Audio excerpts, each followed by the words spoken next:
Hi friends, அஸ்ஸலாமு அலைக்கும். Welcome to our சுவை நேரம். இன்றைக்கி நம்ம என்ன பார்க்க போகிறோமா, குக் வித் கோமாளியில் ஜோயா செஞ்ச முட்டை சம்மந்தி தாங்க பார்க்க போகிறோம். வாங்க எப்படி செய்யுதுன்னு பார்க்கலாம். அதுக்கு முட்டையை வேக வச்சு எடுத்துருக்கேன். அதுலேருந்து மஞ்சக்கருவு மட்டும் தனியாக பிரித்து எடுத்து வச்சுக்கோங்க. ஒரு 5-6 கீ தேங்காய், 6-7 சின்ன வெங்காயம், உங்களுக்கு காரத்துக்கு தகுந்த மாதிரி பச்சை மிளகா சேர்த்திக்கோங்க. 1 ஸ்பூன் இஞ்சி பூண்டு பேஸ்ட்டு, கருவேப்பிலை, மல்லித்தலை, கொத்தமல்லி தலை கொஞ்சம் கொஞ்சமாக சேர்த்திக்கோங்க. இது கூட உப்பு சேர்த்து இந்தளவுக்கு அரைச்சி எடுத்துகிட்டு வந்துடுங்க. இப்போது இது கூட நம்ம எடுத்து வச்சிருந்த மல்லியா மஞ்சக்கரு அதெல்லாம் இது கூட சேர்த்து மிக்ஸ் பண்ணி விட்ருங்க.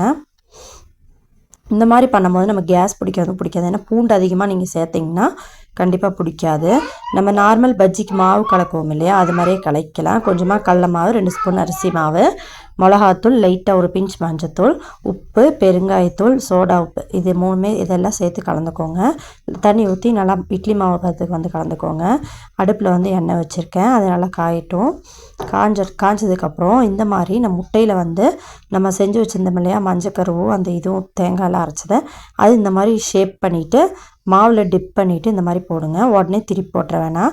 ஒரு 2 to 3 மினிட்ஸ் கழித்து திருப்பி போட்டால் போதும். இந்த மாதிரி திருப்பி போட்டுருந்தீங்கன்னா சூப்பராக இருக்கும். ரொம்பவே டிஃப்ரெண்ட் டேஸ்ட்டில் இருந்துச்சு. இந்த மாதிரி நீங்களும் ட்ரை பண்ணி பாருங்கள். ட்ரை பண்ணி பார்த்துட்டு எப்படி இருந்துச்சுன்னு சொல்லுங்கள்.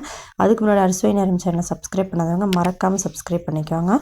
பக்கத்தில் இருக்க பெல் ஐக்கானே ப்ரெஸ் பண்ணிக்கோங்க. தேங்க்ஸ் ஃபார் வாட்சிங்.